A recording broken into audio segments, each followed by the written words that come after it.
There we go. So, hello everyone. Good evening. Welcome. Thank you for joining us for our fourth Live Right webinar session of 2024, this month in collaboration with UHN. My name is Anisha, and I will be moderating and hosting this session. So, just a little bit of a land acknowledgement for the Canadian Liver Foundation, and then we will also have one from UHN. The Canadian Liver Foundation National Office is located on the traditional territories of the Haudenosaunee, Anishinaabe, Mississauga, and Mississaugas of the Credit First Nation. We acknowledge and extend our gratitude and respect to all First Nations, Inuit, and Métis peoples for their valuable contributions. Non-Indigenous people have an important role as we work towards reconciliation, and the more we take action and speak up in solidarity with Indigenous people, the more that we can create lasting change for future generations. I'll now turn it over to Candace to share UHN's land acknowledgement. Thank you. My name's Candace, and I am a white settler with my family coming from Ireland and Scotland. And today we would like to acknowledge that the sacred land in which we're meeting on at UHN Center for Living Organ Donation is the traditional territory of many nations, including Mississaugas of the Credit, the Anishinaabe, the Chippewa, the Haudenosaunee, and Wendat peoples, and is now home to many diverse First Nation, Inuit, and Métis people. We also acknowledge that Toronto is covered by Treaty 13, signed with the Mississaugas of the Credit, and the Williams Treaty, signed with multiple Mississaugas and Chippewa bands. This territory is covered by the Dish with One Spoon Wampum Belt Covenant, an agreement between the Anishinaabe and Haudenosaunee allied nations to peacefully share and care for the lands around the Great Lakes. We recognize and deeply appreciate the history and connection to these lands and the enduring presence, knowledge, and philosophies of Indigenous people living here today. We acknowledge the continuing accomplishments and contributions Indigenous people make in shaping and strengthening our communities.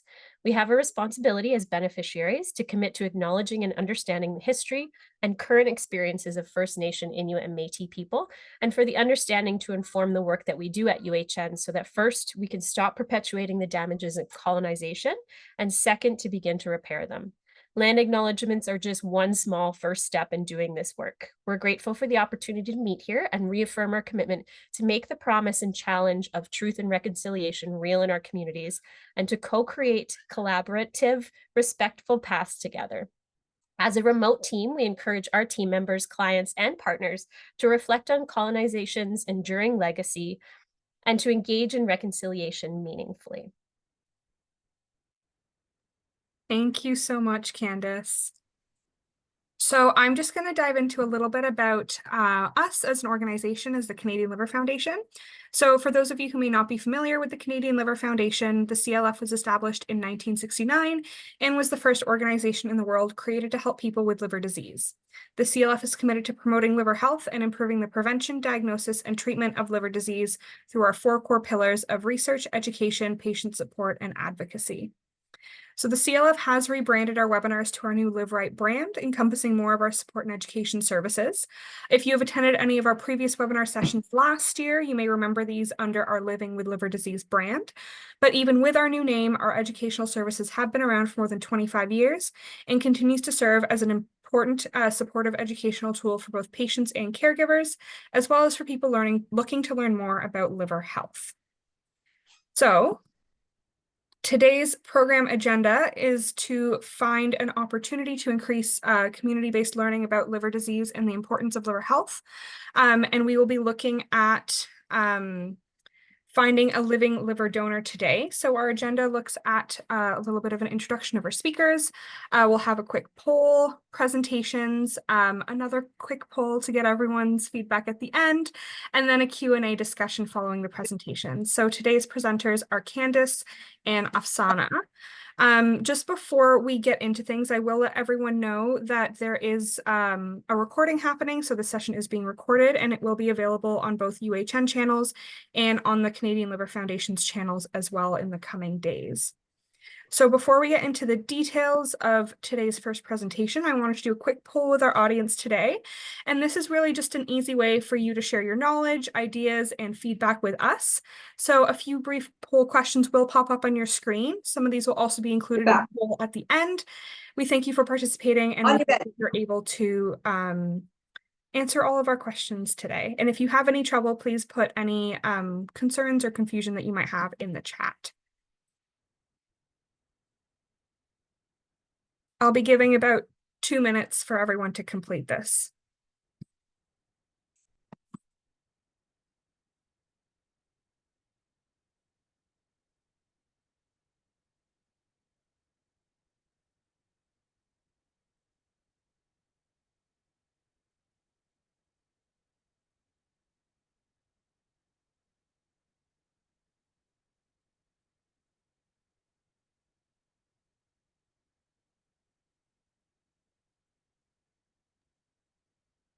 I'm not sure if there's a difficulty here with the poll and clicking some of the questions. Oh, I'm just noticing we have only 2 participants, so just wanted to make sure everybody was able to click on that.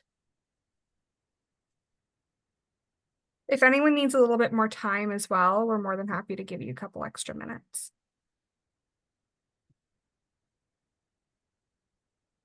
There are all French ones at the bottom, so if anyone's confused, they're in English and in French. Oh, we're getting some more answers. That's great. I need a little extra time from someone in the chat here. Okay, no problem. We can give you a little extra time.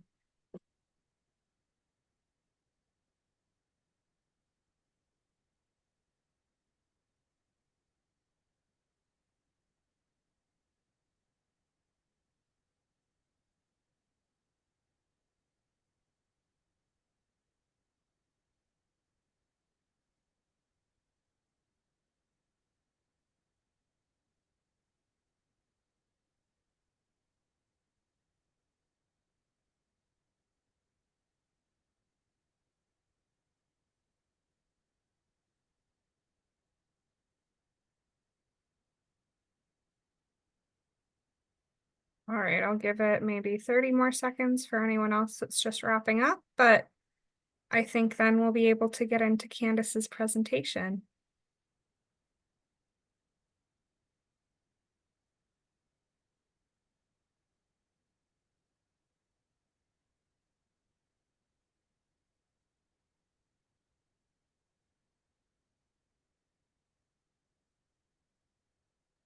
All right, I'm going to end it there. And I am going to introduce our first speaker, Candace Coughlin, right? Coughlin? Coughlin, yeah. Coughlin. Close enough. Sorry about that. Candace Coughlin from UHN's Ajmera Transplant Center to share a little bit more about the process of finding a living liver donor. So Candace is a driven professional with over 14 years experience of direct work in healthcare and nonprofit organizations. Candace is the education and outreach coordinator at UHN Center for Living Organ Donation, where she guides patients, families, and potential donors through their transplant journeys, pre, during, and post. Her professional life is blended with her personal experience, and Candace is a kidney transplant recipient who is a crash start onto hemodialysis. She performed peritoneal dialysis for 15 months until her mother stepped forward to be her kidney donor. Candace has grown a great passion for helping people advocate for themselves and loved ones to receive the best quality healthcare they deserve. Candace has been able to use her academic and professional training with her personal lived experience to help others living with chronic disease. In 2021, she and her husband welcomed a healthy baby girl, and she likes to say her mother gave her life twice, the ability to create it. Candace, over to you. Thank you so much. I'm very grateful to be here tonight and excited to talk with everybody and share some of the information and the workshops that we do here at the Center for Living Organ Donation. So today we are going to focus on finding a living donor. And we're going to go through a couple tips and some ideas to expand your thought process about this. As a transplant recipient myself, I know how scary and how difficult this process is in thinking about finding a living donor and how to be vulnerable. And so we're going to go through this tonight and talk a little bit about some appeals and some ways that you could get the word out and share your story. And then I'm extremely excited for you to get to hear from Afsana as well, who found a living liver donor through a social media campaign. So she's going to tell you a little bit more about her story later. So I'm going to jump right in And again, if you have any questions, feel free to put them in the chat, either as we're talking or at the end of the session as well. The Center for Living Organ Donation was created by UHN Transplant in 2018 to improve access to living organ donation for people who need a life-saving kidney or liver transplant and those who want to give that transformative gift of life.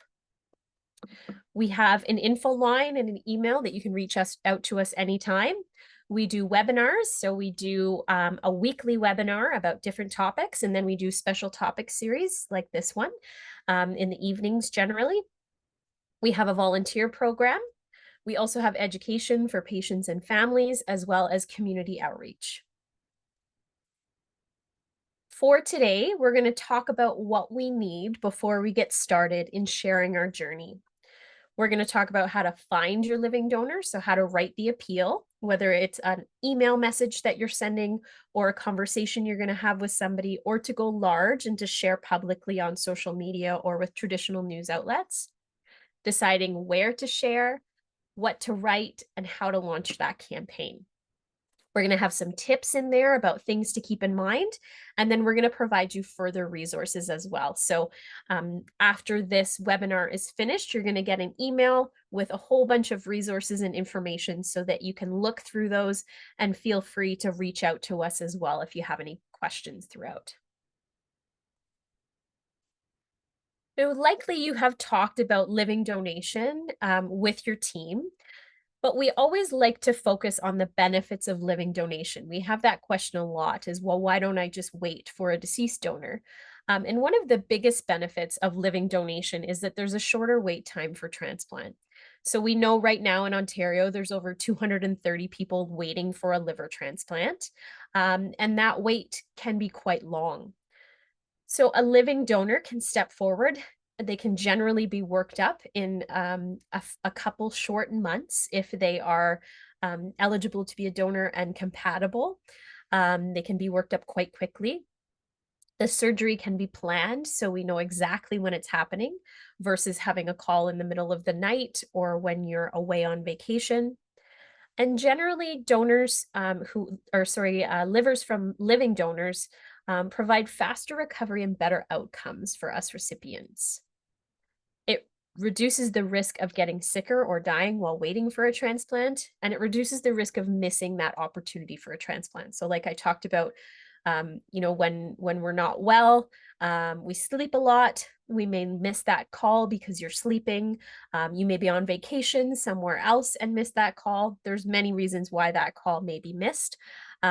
So having a planned transplant surgery, we know exactly when it's going to happen and we can prepare for it. Many people ask who can be a living donor.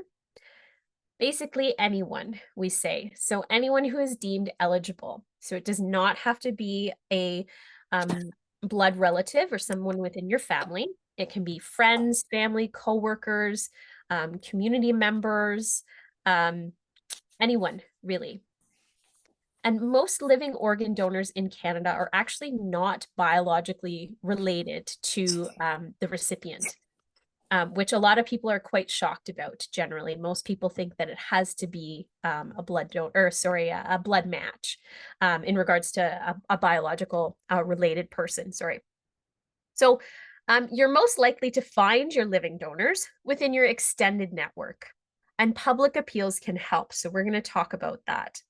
The criteria for living organ donors is different than for blood donors. So a person who's not eligible to donate blood may still be able to be a living organ donor. And again, the donor does not need to be a relative or same ethnicity. And as you can see in this graph here, about 57% of living donors were unrelated to the recipient between the years of 2010 and 2019. So that's quite a large group of people who are not related. When we ask donors why they did it, why they donated, many people have a connection to transplant. They want to help or do something meaningful. They appreciate their own good health and they want to save a life and give that gift of life. A lot of people have a connection to the recipient as well. So they're motivated to help their family member and save their life. They know that if they were ill, Their parent would do that for them as well. Many people want grandparents around for their children, so they want to donate to their parents, and they'd be heartbroken over a potential loss of a loved one. So the big question on everyone's mind, how do you find a living donor? The first step in this process is to share your story. Be open and vulnerable with the people who are around you. Let your family and friends know that living donation is the best pathway to transplant. You're not asking for a donor when you share your story. Your ask is simply to share your story and to share your journey. Identify family members or friends who can help spread the word on your behalf so that you don't have to do all of the work. And then consider media or social media carefully, and we're going to talk about that later. We know that not everybody can be a living donor. So when we're thinking about sharing our story, when we're thinking about how to find a living donor, finding a champion is actually often more important. These champions are people who are going to support you through your journey. We know that starting the conversation is incredibly hard.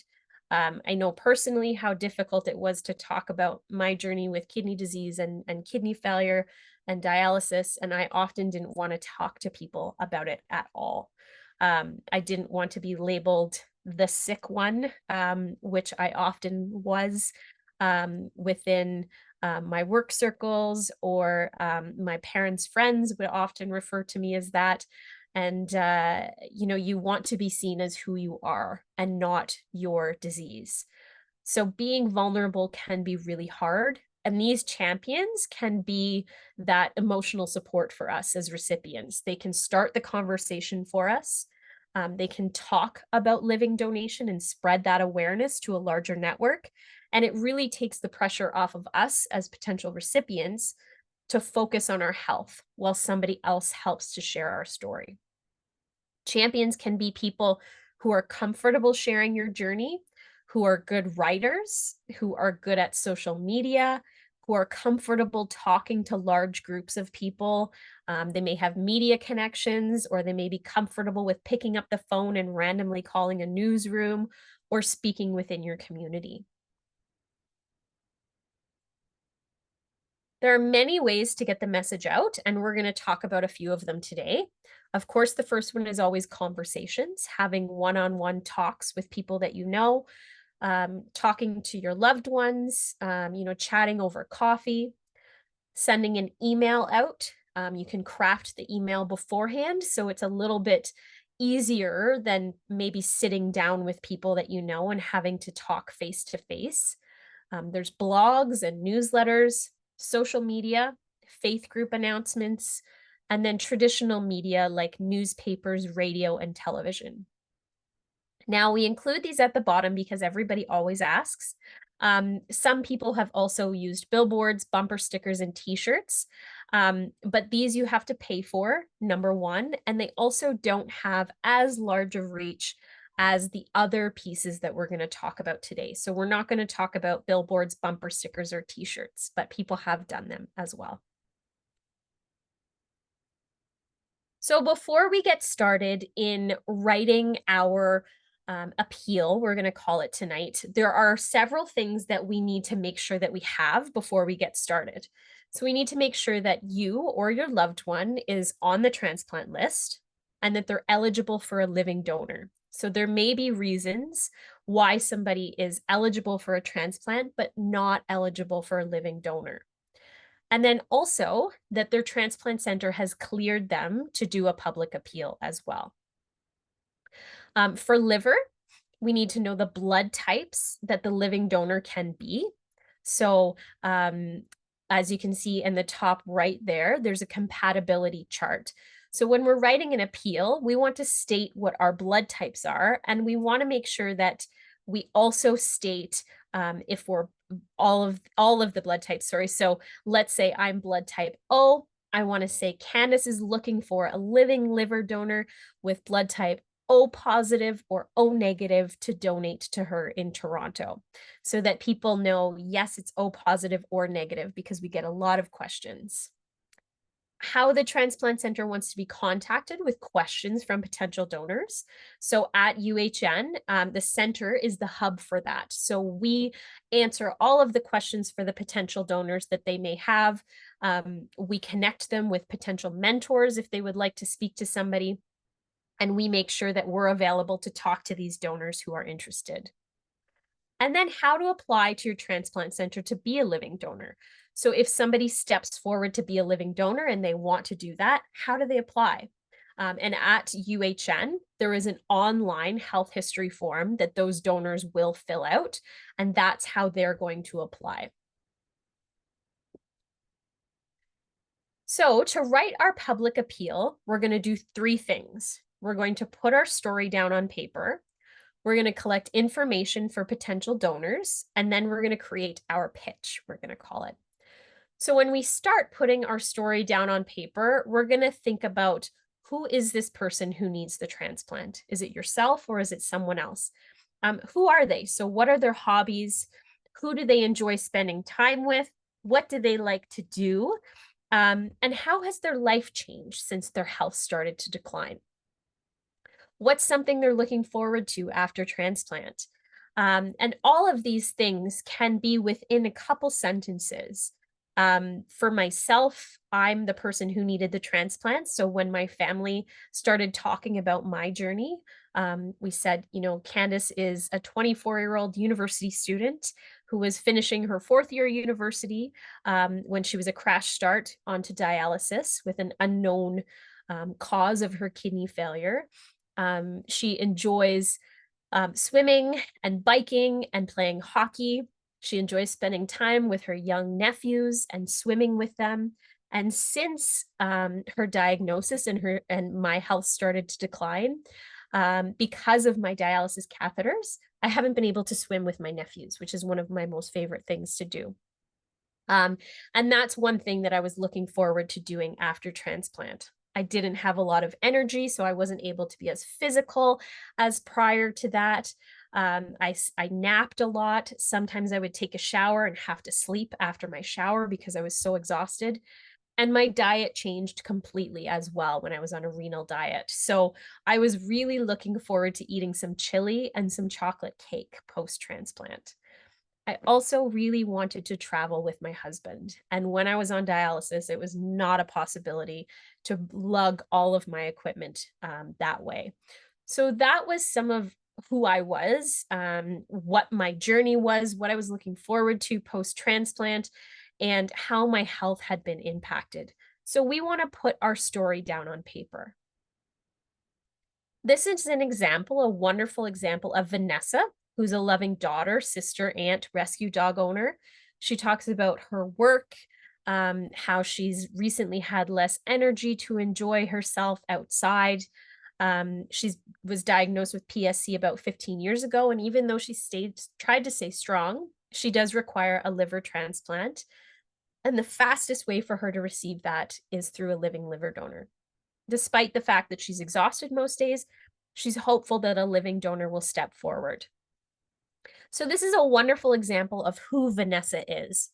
But what we're missing is that information for potential donors. So they may look at Vanessa's story and feel something in their heart that they want to step forward and see if they can be a donor, but they don't know anything else about this. They don't know where to go or who to ask questions for. So we want to collect all of that critical information for living donor applicants. We want to make sure that we have the recipient's blood type and compatible blood types, the age range for donors. So for liver donors, it's 16 to 60. And we include that because many times, depending on the age of the recipient as well, people will see themselves in you. So we want to make sure that donors who are excited and are hoping to be a donor know that age range, so they don't step forward with hopes of being a donor and then being turned away. What hospital the candidate is listed at, the surgery details. So an interesting example is that the liver grows back generally within within 8 to 12 weeks. The person who donates up to sometimes 70% of their liver will have a full-size liver back in about 3 months, which is remarkable. How do they apply?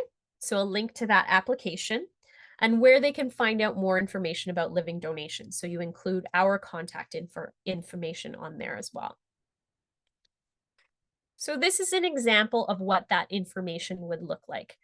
As you can see, she puts right at the top, Vanessa needs a living liver donor with blood type O positive or O negative to donate to her in Toronto. Then she goes on to talk about how the liver is an incredible organ, how Toronto General has performed over 1,000 living liver donor surgeries, and the survival rate for donors is 100%. It talks about how they don't need to be blood relatives. A healthy person between the ages of 16 and 60 can donate. And then if you're interested in applying, please go to and complete the health history form. So right there, they can click on that link as they've read this and know exactly what they need to do. If you have questions about liver donation, you can contact the center and then they include our phone number and our email address. So this here is an example of the information that people want to know as potential donors. But as we know, information just about who Vanessa is or information just about who a donor could be isn't quite complete. So what we want to do is put it all together. So we always say, don't bury the lead. So state what you're looking for in the first few sentences. Once the reader has that crucial information, we continue on to the intended recipient story. So who you are, excuse me. And then include information on applications and additional resources at the end. People who are seriously interested will read all the way through. We see many appeals that are backwards. So people write a story about their illness and lead up to the need for a donor. But then many people have stopped reading by then, so they don't quite know what this post is about. So we want to make sure that right off the bat, we're telling them who we are and what our need is, exactly what that lead sentence will be. So this is an example of an appeal that this person has given us consent to share. Oops, sorry. And as you can see here, we have right at the top, the lead or the ask. So they're not asking for a donor, they're asking to share. Please share. My name is, and I'm looking for a living liver donor with blood type O positive or O negative to donate in Toronto. So right off the bat, we know exactly what this person is writing about, whether it's a social media appeal or an email that this is being put in. And then as you can see, they go through the process of talking about who can donate. And then we hear a little bit about this person. So we hear about the fact that they don't have a lot of family in Canada, that they're waiting on the deceased donor list, but there's not enough organs for people who need them. They talk about growing up in the GTA. They talk about what they loved to do when they were a child, but being sick keeps them from being that active. So now they enjoy watching cold case files. Post-transplant, my ambition is to finish school and work in the justice system. So that is, a little bit of insight into who they are, what their needs are. They have this amazing statement here. I need somebody brave and generous enough to give the gift of life. And then after that, they include all of the application and resources at the end. Because like we said, people who are serious enough about reading about this, who are interested, are going to read all the way to the bottom to see how they can apply. We include the link to the health history form. We also include our contact information. If anybody has questions, they can reach out directly to UHN. So these are a couple examples of some appeals that have been done. As you can see at the very top of all of these, it asks to share. So all of these people were looking for a living liver donor, and all of them reached out to the community throughout Facebook. So Pam was a nurse who contracted hepatitis C through an accidental patient needle stick at a local hospital. And she reached out to the nursing community. And a lot of nurses went out of their way to share her story and talk about this and really champion Pam's story, as well as Wes, Wes was a really big cyclist. So he connected with a lot of cyclists, and they were really big in sharing his story as well. And then baby Eliza is another story that you may have heard about in the news, but I'm also looking for a liver donor. And as you can see in all of these, the commonality is the first thing we're reading is please share. In the title, we know exactly what this person needs. Help Pam find a living liver donor. Help Wes find a living liver donor. Help Eliza find a living liver donor. We know exactly from the post as well as the photo that this person needs a living liver donor. And then you can also see that in the photo, it shows the blood type as well. O positive, O negative, B positive, B negative. So all of these pieces of information are there, and we know exactly what this person is looking for without having to read too much information. So once we have our appeal written, we want to decide where we're going to share it. So we're going to brainstorm our networks and expand our circle. Often we think of our inner circle. So we may think, oh, I only have a brother and my parents and 2 or 3 friends within my connections and community that would be donors. But really, we have an inner circle, we have an outer circle. So those could be our neighbors, our coworkers, groups that we're part of, faith groups, affiliations. And then we also have the public, and that's where we may think about social media or traditional media. Involve your family and friends. So again, tell your family and friends that living donation is the best pathway to transplant, and see if there's a family member or friend who would be willing to be your champion. This is a little activity that we've done a couple times, and I'm going to leave this with you. If you're interested in doing this, you will get this in the follow-up email. What we do is we time ourselves for 100 seconds, and we go through this list of 100 people, and we write down names. And we're not trying to find our donor in this list, but what we're trying to do is think about all of these groups that we have, all of these people who are within our lives that could potentially share for us and share within their networks as well. As you can see, there's everyone from accountants and babysitters and children's teachers, sports teams, military friends, midwives, dentists. My hairdresser has been the same hairdresser for 22 years, so I'm very close with them. And they may not be a close friend of mine, but I see that person 2 times a year for the last 20 some odd years. So I have a very close connection with them. So those types of people that we're trying to think that are outside our box of our immediate closest family and friends. And it's just really a good way to start to expand our brain and think that, yeah, my network and my community is bigger than my closest companions. So if we decide to use social media to find a living donor, we want you to know some pros and cons of that as well. The pros, it's an effective way to share an appeal very quickly with a large group of people within your network, and even better, beyond. So people are able to share this very easily with their networks, and then those people's networks, and beyond and beyond. There's no financial cost unless you decide to boost your posts or add a little bit of paid advertisement to your campaign. The appeal can be reshared and gain traction on its own. And also the transplant community is very active on social media. So many people, when they see that there's an appeal going on, they will make sure to share it within their groups and see if they can help people in finding a living donor. The cons, privacy. You are disclosing your personal health information on the internet. It might involve details of your family or work life or other sensitive information. And this is your information to share, but we need to understand that once it is made public, we don't have control of how it's used. So it could go to anyone or be seen by anyone.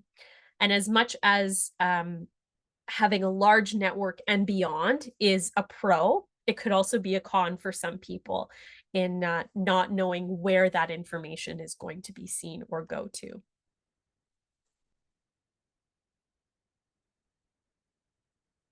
No matter where we choose to share, we always want to remember consent. So be considerate of others who are involved in your story and respect their privacy.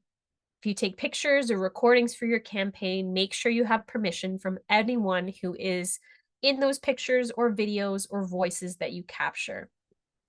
Your family and friends, hospital staff, and other patients have the right to privacy.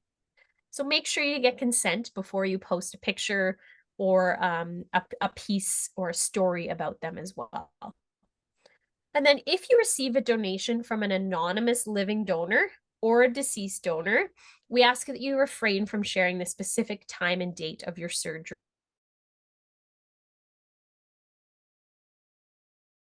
Anonymous living donors, as well as the identity of deceased donors. When we decide where we're going to share, we want to make sure that, oh, sorry. There we go. Sorry, just had to mute. So we want to set ourselves up for success. So if we're using social media, we want to create a new page for the appeal rather than using your general page. We want to have this separate so that it's all focused on finding a living donor.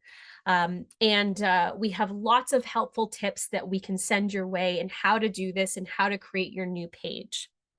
You can use our email as your email to manage inquiries. So rather than putting your personal email on this Facebook page for people to email you with questions about donation, you can use our email.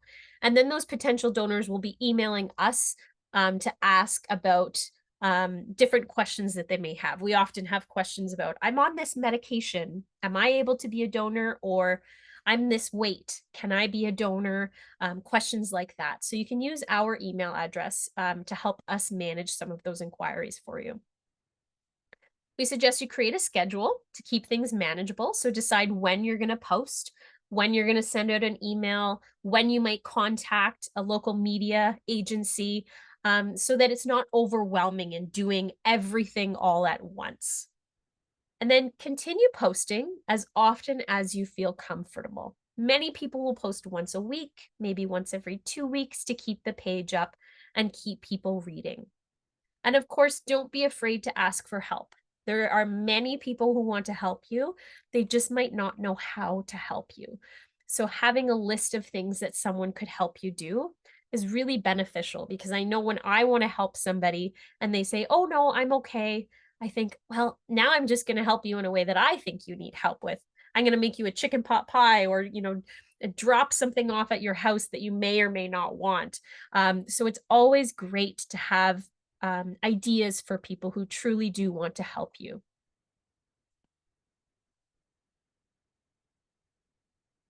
So once we have our campaign written, once we know where we're going to share, we're going to launch it. We're going to get our story out there. We're going to stay positive and keep sharing. We're going to suggest other ways for people to help. Not everyone can be a living donor, but everyone can share your story and champion your cause. So again, people may say, I can't be your donor, but is there something I can do? Yes, you can share my story. You can talk to people within the community, and you can be a champion for me, because that's really what I need. I need more people to know about my journey and my need to find a living donor. A few things to keep in mind. Potential donors can learn more and ask questions by reaching out to us at the Center for Living Organ Donation. Unless you are a medical professional, we do not give medical advice about the application or the donor criteria. So again, someone might reach out to you and say, do you know if I can donate because I'm on this medication? Refer them to us and we can answer all of those questions. The donor assessment will determine if it's safe for a potential donor to donate. So they will go through a very vigorous screening process, and they'll discuss the risks with the donors. They'll discuss the entire process with them, And at any time through that process, if a donor decides to withdraw, they will do so. And because our donor team and recipient team are separate, their privacy is respected, and the recipient will never know why the donor stopped the process. That is private and confidential. The recipient will just be told that the donor is no longer eligible to continue. Transplant centers cannot share how many potential donors have applied. But what we can do is we can confirm that there are applicants and whether or not you should continue your search, or if it's okay to pause your search. And those are always the best emails that I get to tell are, you know what, there's actually a donor in workup right now. You don't have to continue posting right now. And of course, stay positive and keep sharing. We never know who our donor is going to be, and we don't know how long it's going to take, but there is a donor out there for you. So please stay positive and feel free to reach out to us anytime with questions that you have. Some final thoughts for you. Tell your story. It's not an ask. We're sharing our journey. We're talking about what we're going through, and we're talking about our need. We don't need to ask for a donor. What we do is ask for people to share our journey. Advocates and champions can help spread the story for us and take that pressure off of us. Make sure to have the facts from our transplant team so that we're ready to go and ready to post. Don't bury the lead. So again, state what you're looking for in that first sentence so people know what this is all about.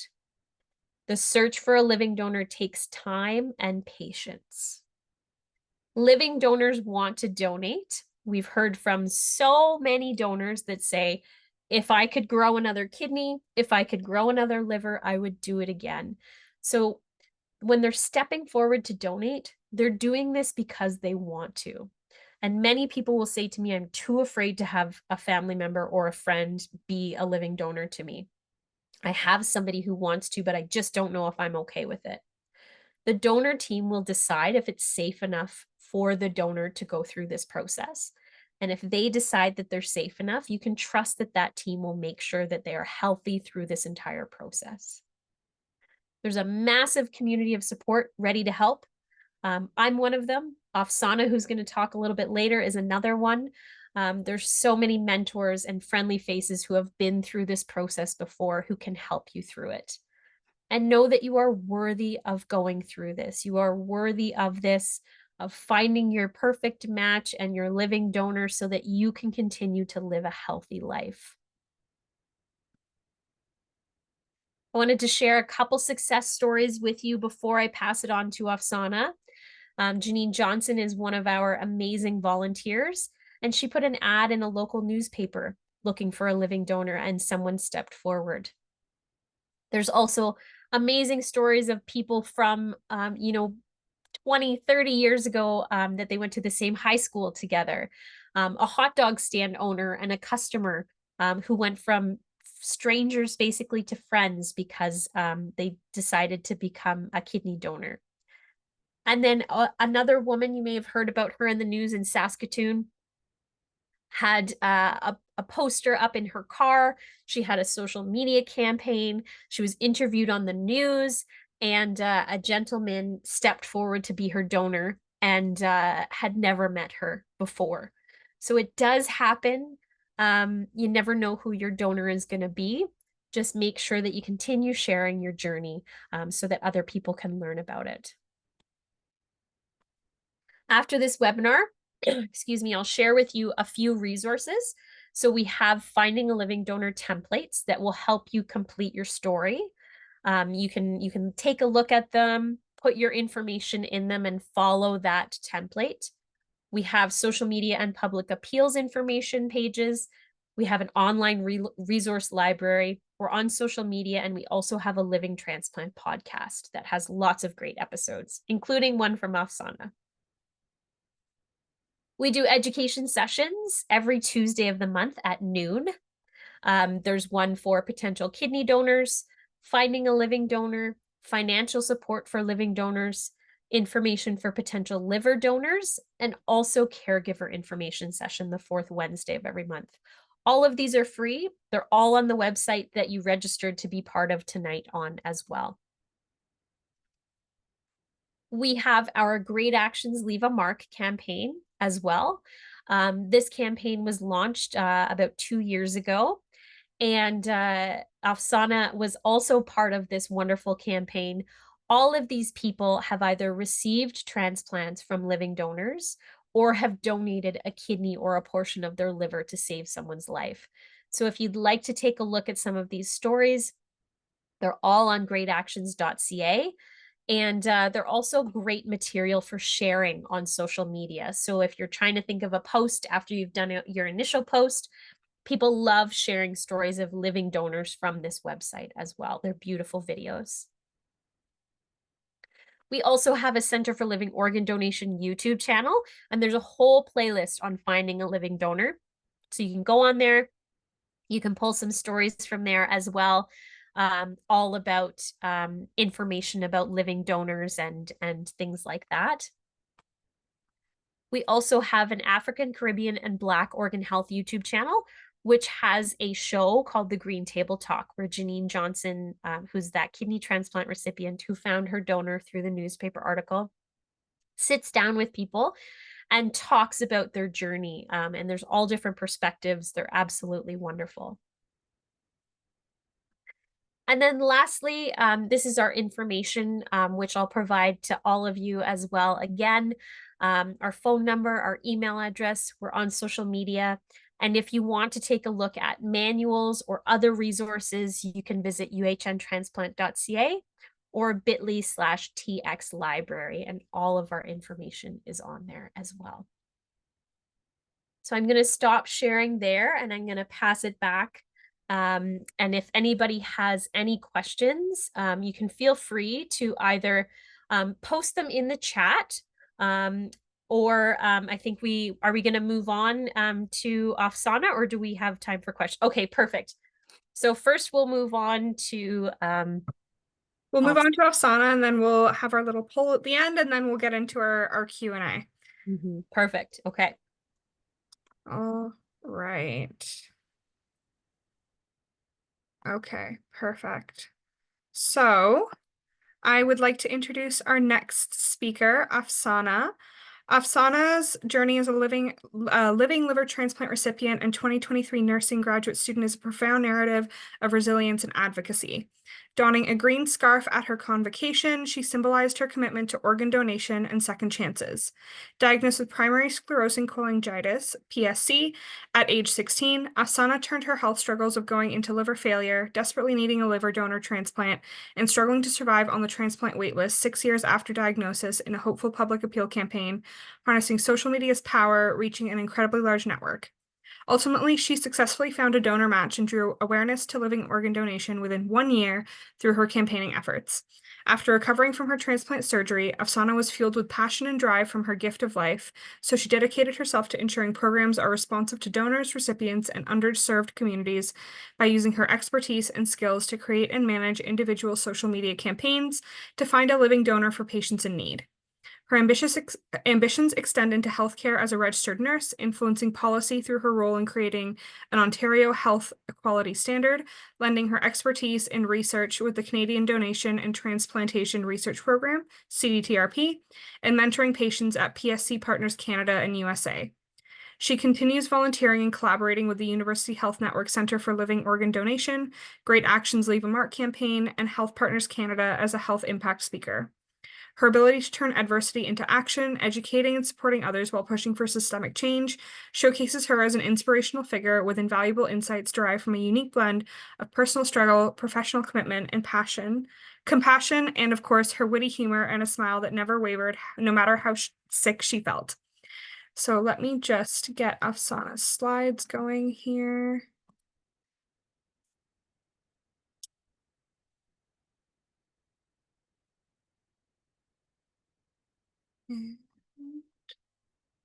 I will let Afsana take this away.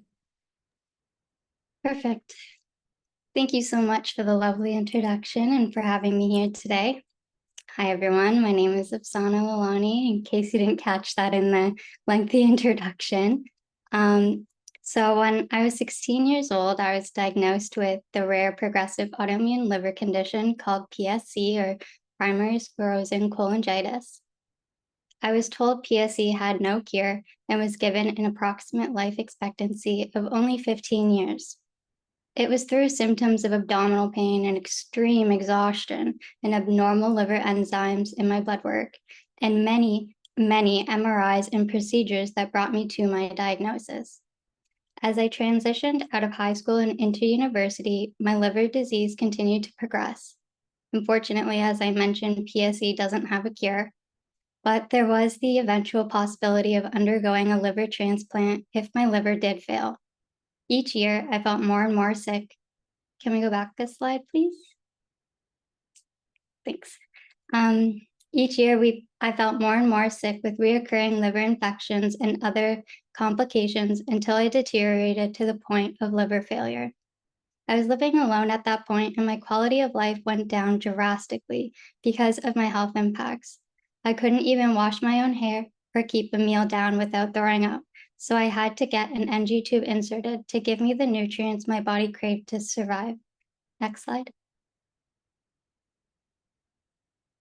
5 to 6 years after my diagnosis, not the 15 years I was told, my symptoms of liver disease were so bad that I was dying and in need of a new liver to save my life. My mindset was very focus on your goals. You're not going to die. There's going to be something on the other side where I will get that transplant or these symptoms will relieve themselves one way or another. At first, I was worried because I didn't have anyone in my family who was a blood type match for me, so I couldn't ask them to be my donor. But my medical team said I should rely on a living donor, so that's exactly what I did. Next slide. I created a social media campaign on Facebook asking the general public if they could, out of the kindness of their hearts, consider or find out what their blood type is, and that was enough for me. It was hard for me to put myself out there to the world like that and post my personal health journey on social media. I didn't want to tell everyone, and I didn't feel like it was something I needed to do right then and there. I felt really nervous, and I definitely didn't want the attention or the sympathy either. These uneasy feelings eventually passed because I gave it no attention or space in my mind or my life, knowing that this was the best shot I had to survive. Next slide. In times like these, I found it helpful to lean on people in my corner supporting me, like my family and my friends, PSC partners, and the staff at UHN. They were all amazing to me in my turbulent emotions, so I do give them a lot of credit for being behind me in those moments. Then, once I had the confidence, I hit that post button and launched the start of my campaign or public appeal. My post ended up reaching a lot of people around the world, and the count numbers were so high, I was shocked at the community around me that was willing to support me. I recognized people from my religious community, nursing school friends, ice hockey community. They were all sharing and helping spread my post far and wide. I even had a few friends share on their social media platforms that I didn't have, like Twitter, for example. One of my nursing school friends had 1K followers on her Twitter account, and don't ask me how. I have no idea, but she was willing to share my post, and ultimately that broadened my campaign even more. It felt like a really big hug reading over all the comments and seeing the likes on the post. Some friends and family also texted and called me to wish me well. With such a positive outpour in response from that initial post, all of my worries slowly began to wash away. So I decided to continue posting monthly updates about my health and daily life to keep viewers up to date on my search for a donor. I will admit it was hard to sit tight and be patient while waiting for months on end without hearing any news of a match from the transplant team. But I was still hopeful and had faith in my team and the healthcare system. However, when I reached months 7 and 8 of waiting, I felt extremely sick and began to lose some of that hope. Luckily, 9 months after the launch of my campaign, I finally got that call and a donor match had been found for me, and the surgery was booked. I knew there was that someone out there who was going to help me, and there will be that other side I was waiting for. Next slide. So I underwent a liver transplant surgery 2.5 years ago now. My energy and perspective on life has been replenished, making me feel more alive and capable of chasing after, but also achieving the goals I once dreamt about when I didn't know if I even had a future. Next slide.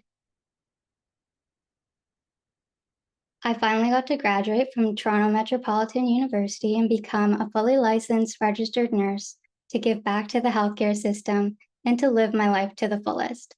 I can now go to the gym, do yoga, and experience what food tastes like in a way that I never could before when I was sick. More importantly, I can now spend even more time with the people I love who supported me through my health journey, whether that be my friends or family. When thinking about my anonymous donor, it's really hard for me to find the right words because the words that always come to mind don't really match how I truly feel.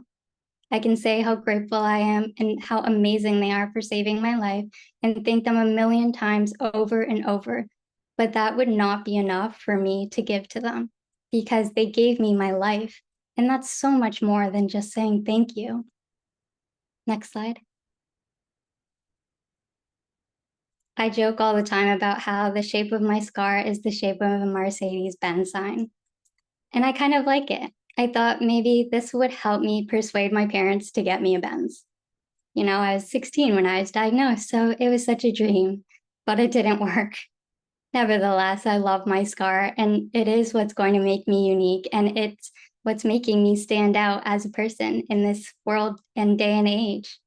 It's also a really good reminder of everything I've been through. I can show it off whenever I want or hide it when I feel a little bit yucky about it.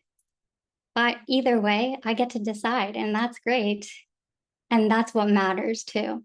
So thank you for listening to my story today. Afsana, thank you so much for sharing your story and for sharing all of your insights into this very complex and complicated journey, I'm sure. I'm just going to pull up our next poll for everyone to answer, and then we will get into our Q&A. While you're pulling up that poll, I'm just going to echo what you said, and thank you, Afsana, always for being such an incredible voice for people and for sharing your advocacy so passionately and being so open and vulnerable, because it really helps a lot of us within the transplant community know that there is somebody out there who will be our donor, and you know, the better days are coming, and such an incredible accomplishment to get to see you graduate. So congratulations on that as well. And thank you so much for always sharing. We share an alma mater, so it's always exciting to see how people that are affected by liver disease are able to, you know, do so much with their lives, especially post-transplant. All right, hopefully everyone's having the ability to answer our poll. If you're having any trouble, please let me know.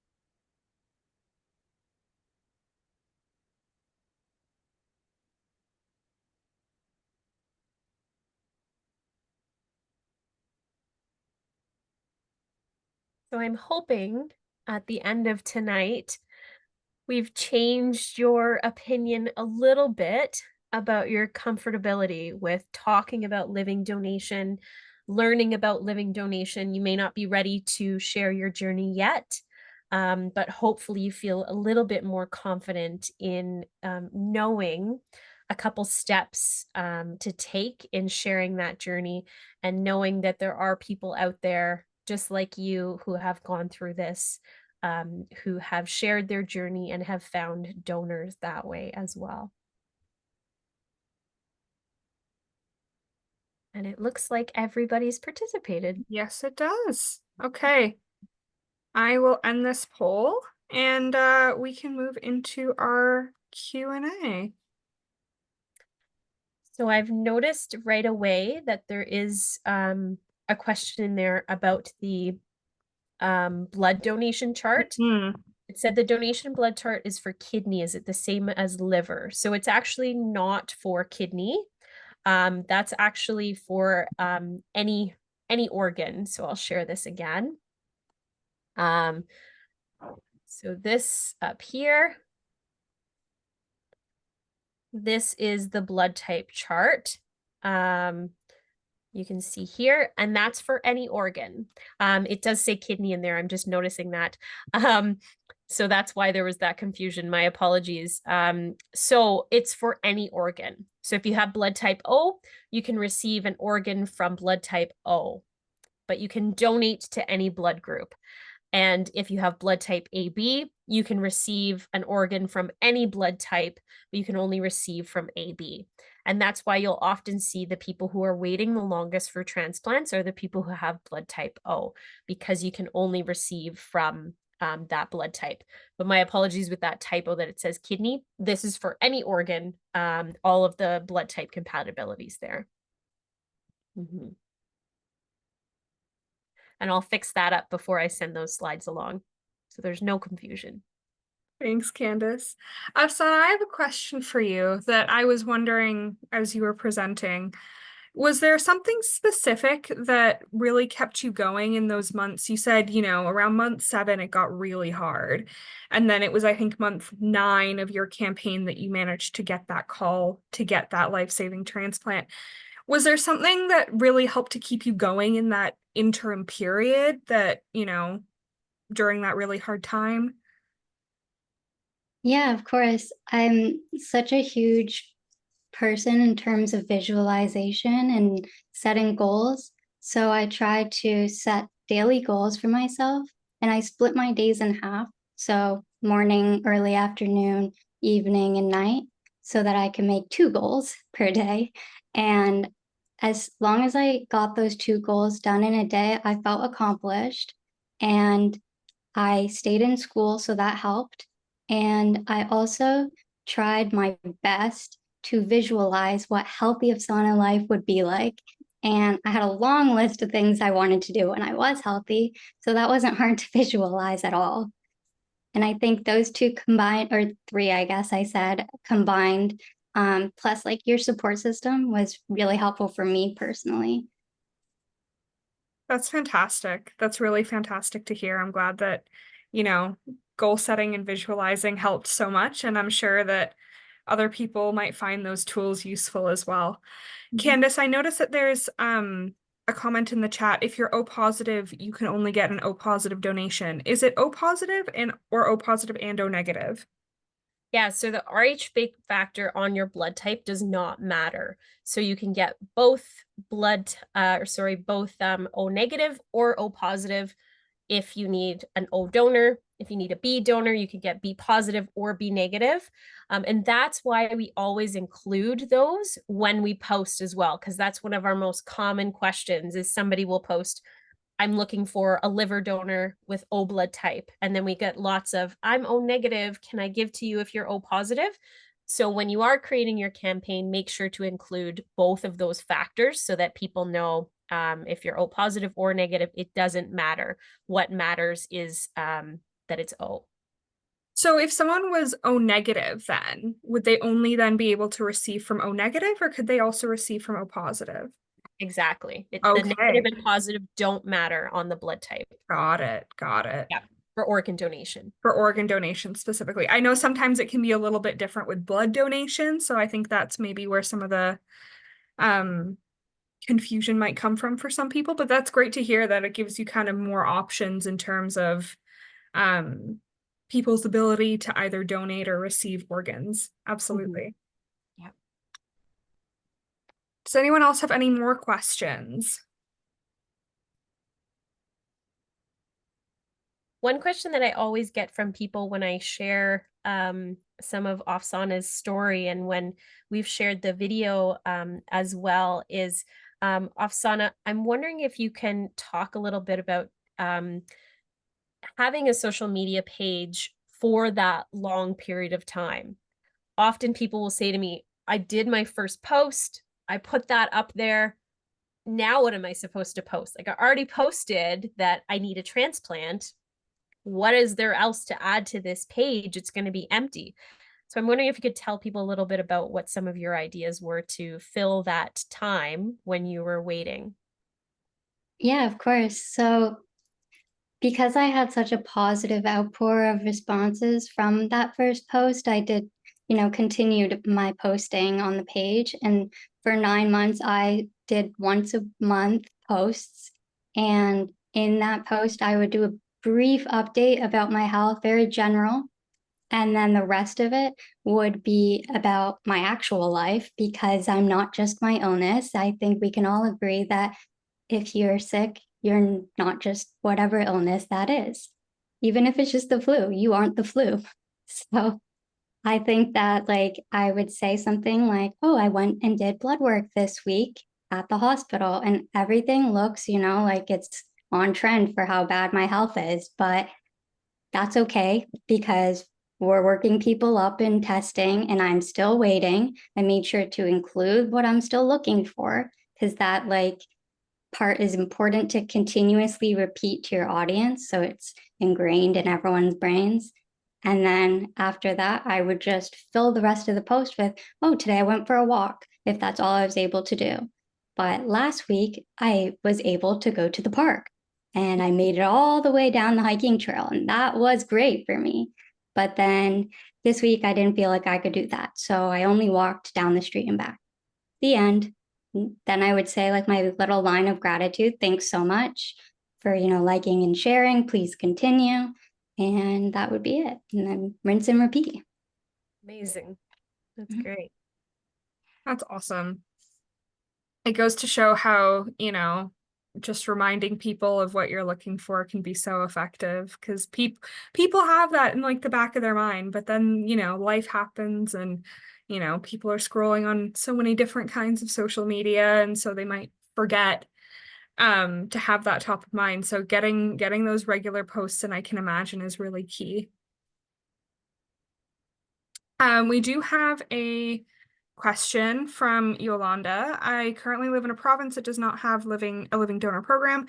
Is it possible to participate in the living donor program in Ontario? Yes, so we have many people who come to Ontario with their living donor.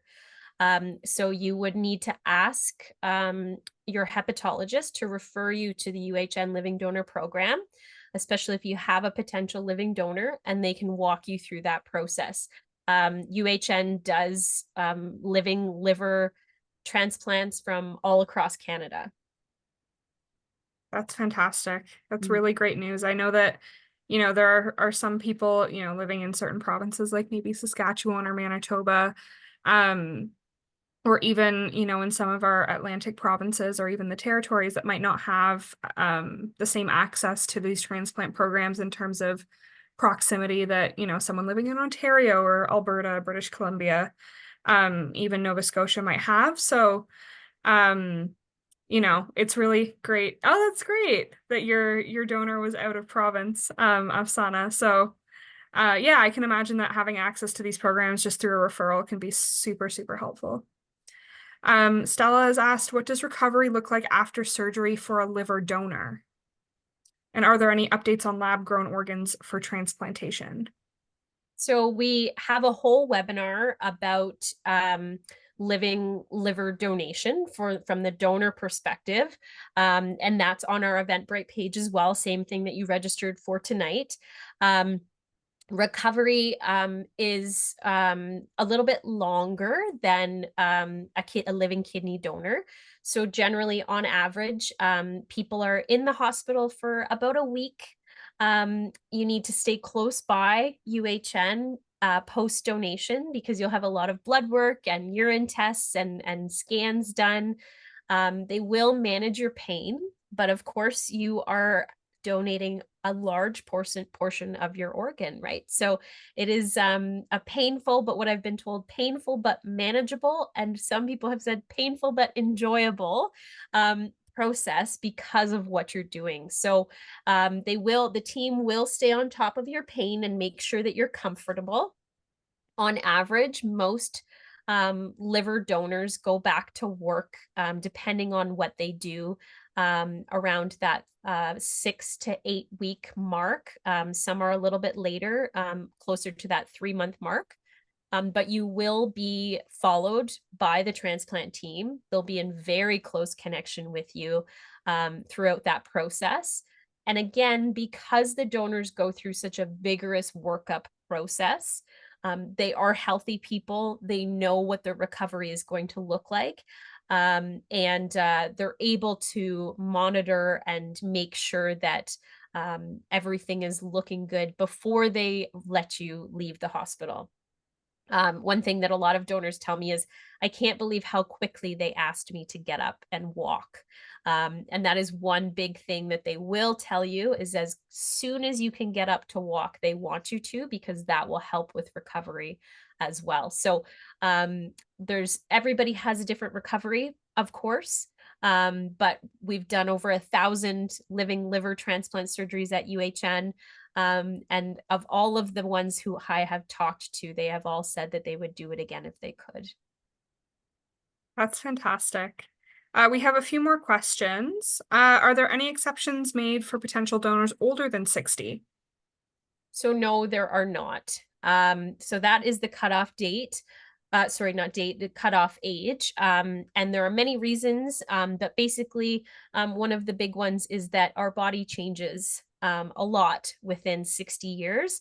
And they want to make sure that you are going to be safe and healthy for the rest of your life with your liver. So as a donor, they've chosen that age for safety of the donors. Okay. And is the blood chart cast in concrete? This person has said that they were told that they might be able to receive a liver from a donor that is other than B or O, and that they're a B negative blood type. Yeah, so we have had donors that are blood type incompatible, and there is something very scientific and specific that is done for non-compatible blood types. So if you do have a potential donor who's not the same blood type, you can speak to your physician about that. But generally it is recommended that they are the blood type. And I don't know if Afsana, if you have anything to add to that. I fully agree with what you said there. Nothing to add. Yeah. And can you donate part of your liver again after it's regrown? So if you could, we would have a lot of triple, quadruple, 5-time liver donors, I'm sure, who are our volunteers, but unfortunately you cannot. So what is donated is the large lobe of your liver. And so that lobe doesn't regrow. What grows is the remaining lobe that you have. That grows to compensate for the loss of the other lobe.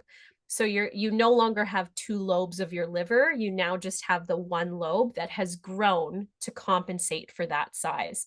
So unfortunately, they won't allow people to be double donors of liver, but we've had many, many people say, I want to do that again, which is amazing. Afsana, have you heard of anyone that was looking to maybe donate again after they'd already donated? To be honest, I've heard it from a couple of liver donors. They all just want to get back in there because it's such an amazing feeling to give, I think, on their side of things. I wouldn't know because I'm not a donor, but I think that they would all want to do it in a heartbeat if they could. And I personally received about 64% of my donor's liver, and I Very know she would specific. do it again. Yeah, yeah. That's That's one fantastic. very cool part, right? They Yeah. tell you the percentage of the liver that you've received, which is pretty neat. A lot of people donate up to 70% of their liver and again, Huge fully chunk. regenerate their liver within those 3 months, which is amazing. Wow. And Afsana, how long did your liver regeneration process take? Do you know? It was done even before the 3-month mark. I would say around 2 months it was full size for me. But I like tried to keep healthy during those 2 months and physically active and eating well. Those are all very important parts. It's almost like a recipe for success, I would say. Absolutely. Absolutely. And then one last question, and then I think we'll wrap up our Q&A portion. Are there any costs involved to the donor in donation? So there are no costs in regards to the actual donation and the process. So everything is covered by OHIP. If somebody's from out of province, it's the provincial coverage, healthcare coverage.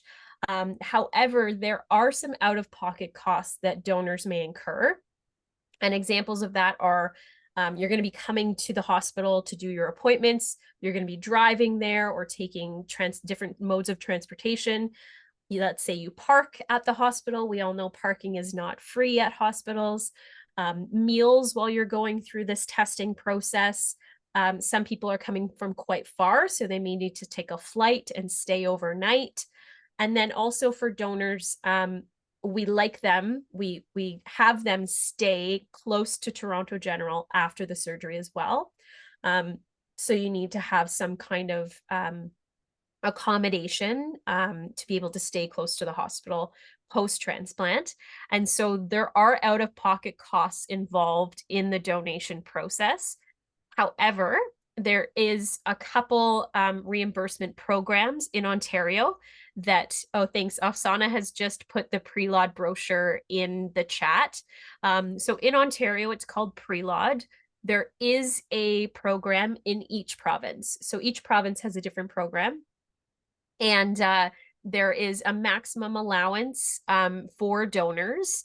It's around $6,000 and it covers all of those costs. So meals, accommodation, transportation, as well as costs for caregivers. So if you're a living donor and you want to bring a caregiver with you, all of those costs, the caregiver also has an allotted amount as well. So to have this, to be able to receive this reimbursement, you do need to keep receipts. So they ask that you keep receipts for mileage, for plane tickets, for Uber rides, for anything like that. The only thing you don't need receipts for are meals, similar with the caregivers. And then depending on where you're living, if you're living in Northern Ontario, there is also a Northern Ontario travel grant that supports living donors. And then we at UHN specifically have a partnership with Hope Air. And Hope Air supports living donors to go through this process to cover expenses that may be above and beyond Prelod. So we know if you're coming from out of province, if you're coming from out of country, there's far more expenses than, let's say, if you live downtown Toronto to go through this process. The coverage is for all of the testing process and the post-donation process up to a year. This is covered for both people who go through the transplant surgery, so go through all of the assessments and are approved to donate, and also people who go through the assessment but don't donate. So even if you aren't able to go through the process and finish and donate your organ, you still are able to get compensation from any of the out-of-pocket costs you had through all of that testing process that you went through. So we do have a webinar on our Tuesdays at noon that you can register for on Eventbrite, and we go over all of the expenses that are covered, how to cover it, what that process looks like, and then also the Northern Ontario Travel Grant and Hope Air supports as well. Amazing.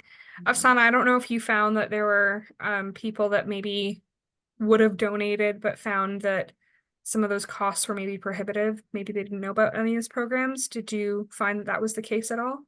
Yeah, I have. But usually when I run a campaign for a patient in need or for my own campaign, I've put in the pre-lawed information for people to know that it's available to them. And I also explain that there's an amount that you can apply for, but that's the limit for it. And you Right. can apply anytime you want. You just got to keep your receipts and get it in. And the application page is on their website. So it's very like self-explanatory with all the instructions on it. And once people do know about it, they're so grateful. But it's usually the number one question. Will I get paid, or will I have someone helping me with all of these costs? Because it is something to factor in if you have like a family and you need to take time off work. That's really hard to like deal with one income or none. So I make sure everybody knows about that fact for sure. Yeah, I can imagine that that would be something that might Mhm. give people pause before donating if they're not familiar with all the programs in place. Mhm. So, Another thing with that yeah, program is there is financial support while people are off work as well. So it's not just that they are covered for those out-of-pocket expenses. They will support financial needs, and that's not just for working people as well. So if you own your own business as well, but also if you are a stay-at-home parent, there are also allotments for stay-at-home parents as well if you're not a working person, yeah, in the traditional sense. wonderful. So with that, I will conclude today's session. I'd like to take this time to thank our speakers for their fantastic contributions throughout their presentations and the Q&A. As mentioned, the session will be available on CLF channels as well as on UHN channels in the next few days. And keep an eye out for our upcoming sessions throughout the year. Our next session is in June, in collaboration with Obesity Canada, where we will focus on the overlap of liver disease and obesity. And more information on these sessions will be available at the start of each month. So if you don't see any information posted yet, or there's minimal information, do check back in a couple of weeks. They're probably just finalizing some of those details. So thank you all for attending today's session. Should you have any additional questions, you can feel free to reach out to me. Or if you have any questions about anything else related to liver disease, you can also reach out to Candace, who shared her contact information earlier. And if you want to stay up to date on anything else liver health related, please contact us via social media or via our emails, or at clf@liver.ca as well. Thank you, everyone, and have a great evening. Thank you so much.